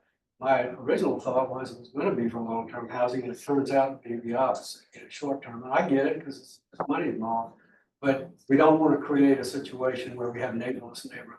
I completely agree, Mr. Mayor. I served on a task force in the county when they were looking at modifying theirs. And the problems you may be having may be similar to theirs, where there were people having rowdy parties outside on porches and stuff. And people would go into a 3-bedroom house and have 6 cars parked outside because they had multiple people in throughout that whole house. And those cars were not sensitive to people in the neighborhood. In many cases, their doors were hitting other people. Something I can do to help you with that, or this coast thing or any of that, but I'm happy to help any way I can, but didn't want you to think we were part of that problem. Mr. Erickson, I know. You have to stand up in the middle with no little. We'd like to get to your mug shot, listen. So I'm gonna cover several different areas. One of which the neighbor across the street from me. I've been complaining to different authorities since the guy's moved in, or he hasn't moved, he bought the property, turned it into a verbo. His sewer clean out has been busted off in his yard for probably going on 2 years now. When he bought the property, I addressed it to him because I said, I think somebody that was mowing the property previously did that. And the reason I knew it was because the girl that lived there previously had me mowing her yard a couple times and I saw it. So if you can imagine, this last time we got all this rain, what, like 4 inches, just a couple days ago? This clean out is right in the low part of his property, which is right next to Mr. John Lennox. And if it wasn't for that drain cover being busted off, his yard would flood every monsoon rain that we get like this. Well, now he no longer has that problem, but our sewer system is basically eating it. And I know when I flush my toilet, I have to pay a tax on my water because of the sewer system, which he's getting free drainage for his entire yard. Not to mention all the tree debris that keeps falling off his dead trees that I've addressed several times with him in respect to that. Not to mention the 3 times that law enforcement has been called to this property within the last 18 months, ranging from this last one where 2 individuals beat up some people over at Rosie's and one guy got caught, one guy got away. 7 police officers from Beaufort Police Department had to come and basically coax the girlfriend to tell the boyfriend to come out. Meanwhile, we're all watching it because, we live in a quiet, or we used to live in a quiet neighborhood. The time from that, someone left guns in the house and left the guns behind. The people that cleaned the house had to call the owner of the house. They called, the police department. They came and retrieved the guns. The time before that, which was last spring when we had graduation, somebody rented the house across from my house and 8 Mystic Circle, which is right around the corner, for a graduation block party. My entire neighborhood, as you know, because you walked it, you stood in my front yard, was bumper to bumper cars, loud music, and a bunch of teenage children getting drunk, and they had no business being there. The same is 8 Mystic Circle, probably, I want to say, right about a year ago, had 2 12-passenger vans parking in their driveway on a regular basis. And the reason I know all this is because I walk my dogs twice a day, every day, because they need their exercise. So I see everything going on in the neighborhood. 2 12-passenger vans at a Verbo just didn't add up. Well, eventually I came through right at the right time and everybody was getting out of the vans. Migrant workers going to and from. Needless to say, I finally got a hold of the individual that owns the house. His name's Joe. I don't know his last name. I got his phone number if you'd like it. But he lives in Ohio. And he had no idea that this stuff was going on. The very next week, him and his wife came down and he said the people that were there trashed his house. Now, with all that being said, I just want to, I'm like, I got all these lights going off in my head. And I understand some Verbo people are really good at doing what they're doing. Like, she probably supervises whoever she has. He knows who's coming and going. But the people that are renting our house, oh, wait a minute, I forgot to tell you. 1 block away from Beaufort Middle School, a block and a half away from the grade school. Are any of these people that are being allowed in these Verbos being vetted for their history and what they may or may not do to our children to and from school? I don't know, but these are questions. I don't have any children living right here, but a mile and a half down the road, I've got 7 grandbabies. And, I'm sorry, but when you start letting unvetted people come in to the neighborhoods, and I understand somebody's paying the bill. I really don't care about who's paying the bill. It's about the people that are staying there. And when you let people come in and you don't know who they are, nobody's vetted them, I guarantee you Verbo is not vetting them. They just want a credit card number. So how do we solve that problem as a community to safeguard, if nothing else, our children that are just a block away? That's all I got. Thank you. Sorry. Michael. How you doing? My name's Kinda Robinson. I've lived in Beaufort since the 90s. Address. I'm at 6 Mystic Circle. 8 Mystic Circle is the house that he's kind of referring to. I've lived there now since 2017, 2018, and love it. It's great. I love my neighbors. I got elderly neighbors. We're all a great little community.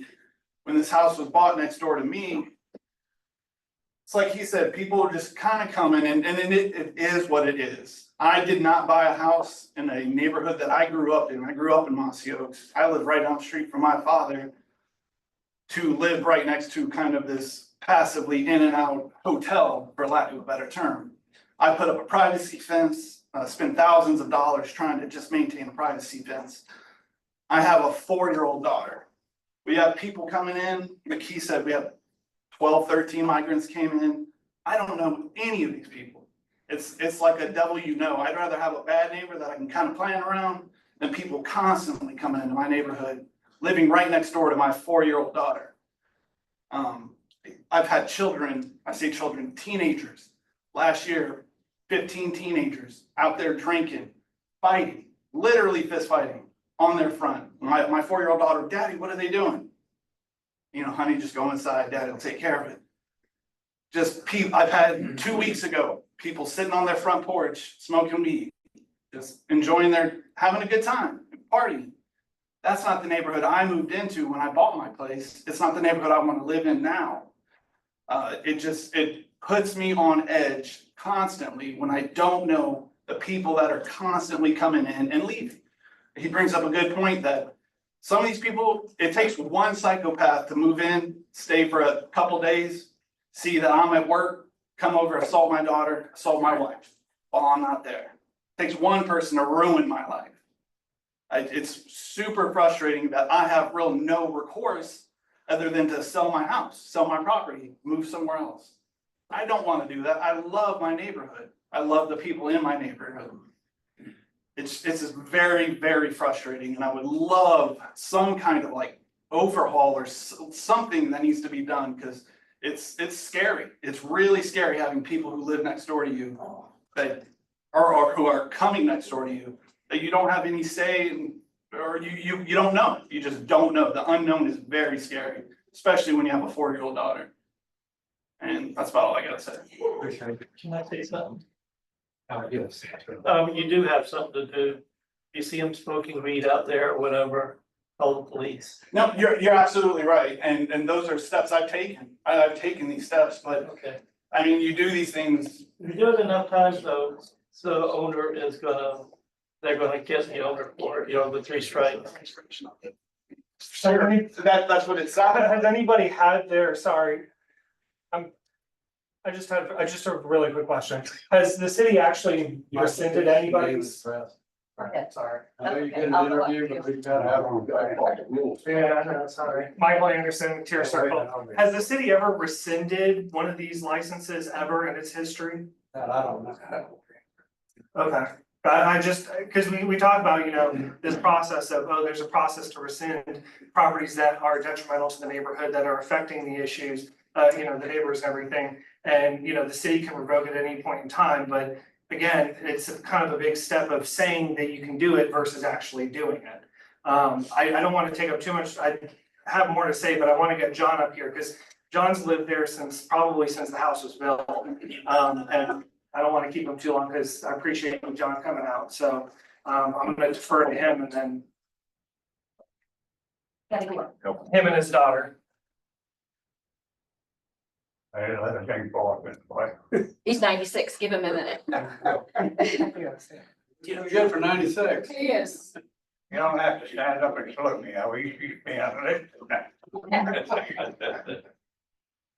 Please give us your name and your address.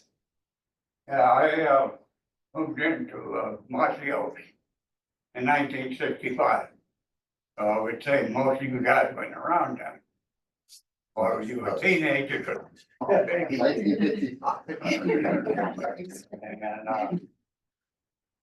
I've been in Marcy Oaks when Marcy Oaks was an incorporated area, Washington County. I always was talking to Port Royal, you get us into your town instead of the city, town of Beaufort. Town of Beaufort had Dan Duryea and Henry Chambers, but the guys that I know. And like I said, I've been there since 1965. I've seen everything these guys are talking about and more. You want to hear gossip? I can give you gossip. I don't, my saying is, you can't say something good about somebody, don't say nothing. But anyway, I appreciate you guys. 96, I got 4 more years to go. I'm gonna get remarried and 2 days later, 2 days right now, I'm gonna be dead. That's John Lennox. And if I'm gonna be dead, my 2308, son says, and I'm his daughter Cheryl. why would you be dead? I said, the reason why, I picked on a younger woman. How old was she? She My was dad was the 50 or character of 60 the years old. Oh, Do you have a comment? No, but he should. He really should. He really should. He's a hoot. My concern is him. My job as his daughter is to make sure that he's okay and safe. One of the houses in the neighborhood, some of the people decided to jump my father's fence and just cruise around. Now, my father believes in the doors open because he's from that generation that everybody's a good person. I have traveled the world as he has, and I know better. So when the neighbors call me and say, hey, there's people jumping your dad's fence and I don't know what there is, I fly over to dad's to protect, as my role is. So my concern is there any vetting going on to who's in the house? I personally have seen them hide guns in the bushes that's in this yard. Standing in the yard, drinking and carrying on, and I can't say that I know their ages because as you see, my father's 96 and he doesn't look it. So, but I do know that the noise is understandable, but when you're cutting your grass at 9 o'clock in the morning and they holler and they complain about you making noise because they're on vacation, you're in our neighborhood. We all grew up in this neighborhood. Some of the original people are still there, some are not. So my concern is the safety for my father, but also the fact of right across from my father is a nursery. And we have little kids out there. And when the guns were found, in my mind, I'm thinking that's all we need is somebody to be shooting my dad outside, the kids outside. We need to keep the neighborhood safe. Not saying that having a Airbnb or a Vrbo is a bad thing. It's just that there has to be some kind of regulation to who comes in. Because we've called the cops 6 times in the last 4 months. So something has to give as far as for our neighborhood goes. And I know there's more than one where we're at. And I know that there's a lot of good to them, but I also know that there has to be some kind of process to kind of keep it safe. I don't know if they have rules like no guns, no drugs, whatever in when you rent, but something needs to be established.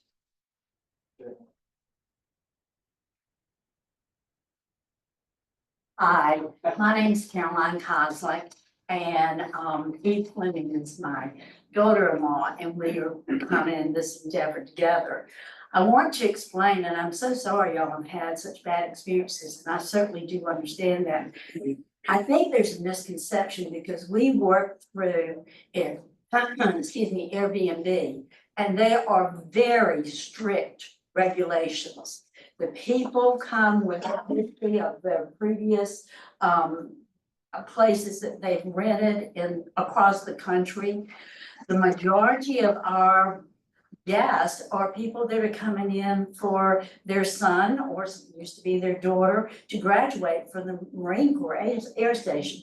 They come in as families, they come in as grandparents and children. We can only accommodate so many, and we've never had any kind of problem whatsoever. If we had, those people would not have been able to go through the agency like Airbnb. So I think perhaps what's happening is that these people are coming in with a license, but not through a company that is vetting the people that are coming in. That's all I have to say. Yeah, that's me.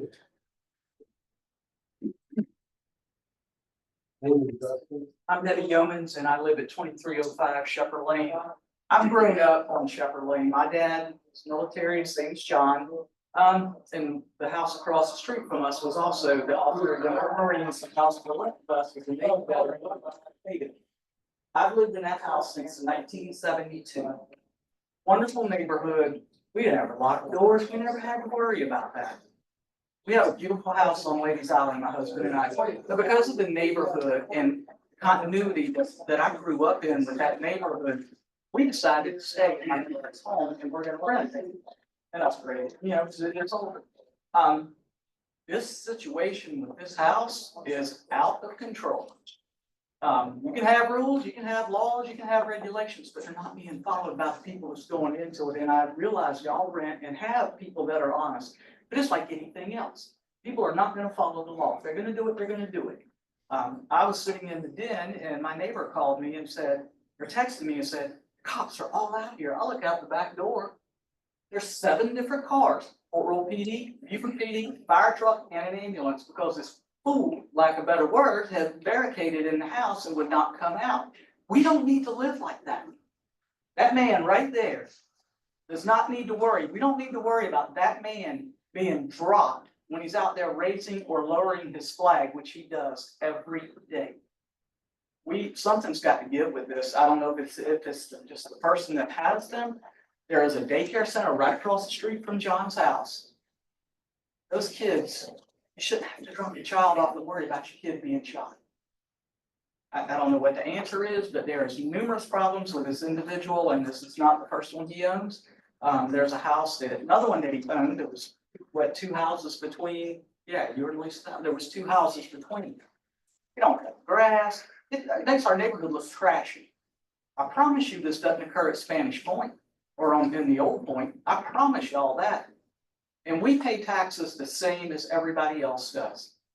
And we deserve to have our neighborhood back and for our neighborhood to be ours again. We're family. I mean, Michael moved in a couple of years ago. He was adopted into our family because that's our neighborhood. We grew up together. We just look after each other. We take care of each other. And we'd like for y'all to please find a solution for us because it's bad. He doesn't take care of the yard. It's filthy. That's why I wanted to know about how many strikes this person's had. Oh, he should be in the 3rd out. We need not just 3 strikes. He yeah, up at the 3rd out. Can't ask for a investigation. Okay.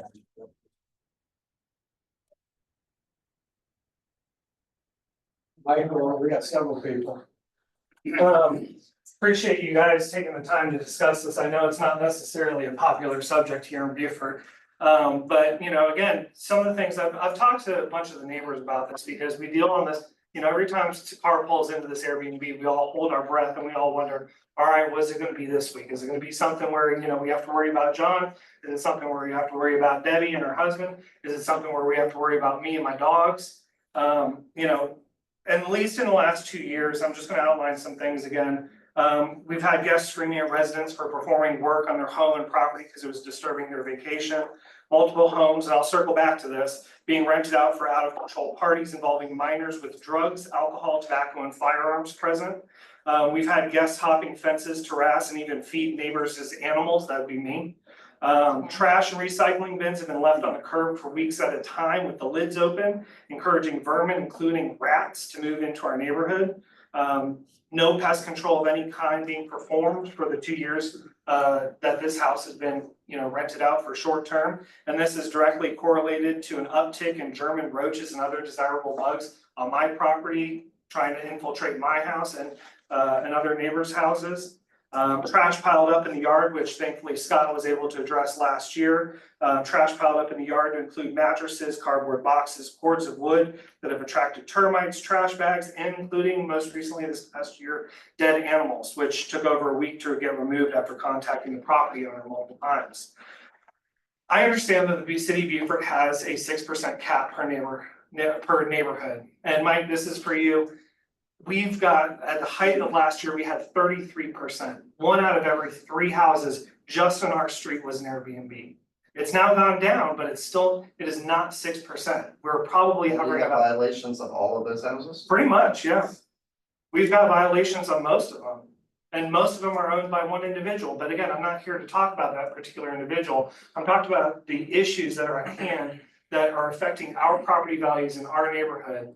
We're no longer, thankfully, we had one person move in and bought one of the Airbnbs, and a couple other ones have since closed and dissipated out because, probably the supply was too much for that area.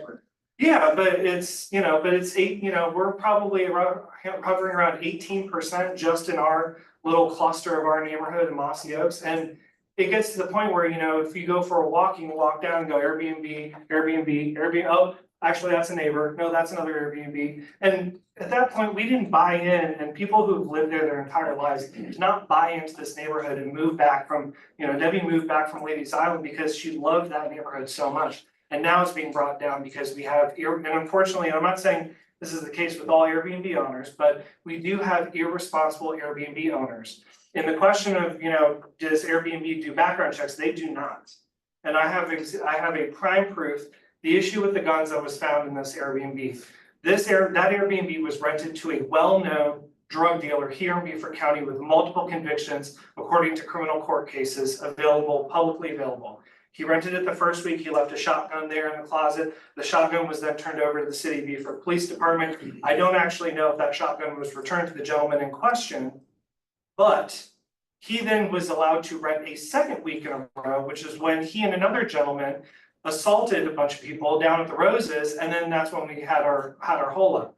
Now, I'm concerned because I sit here and I go, not only are we renting, if you go into the reviews for this particular Airbnb and you go to this person's particular profile, he rents Airbnbs consistently in and around town. Now, I have a background in Customs and Border Protection and dealing with drug enforcement. This sounds to me like they are hopping and skipping around town, staying short-term Airbnb to Airbnb, because it's a lot harder for police to set up a sting operation or collect any kind of evidence for drug distribution.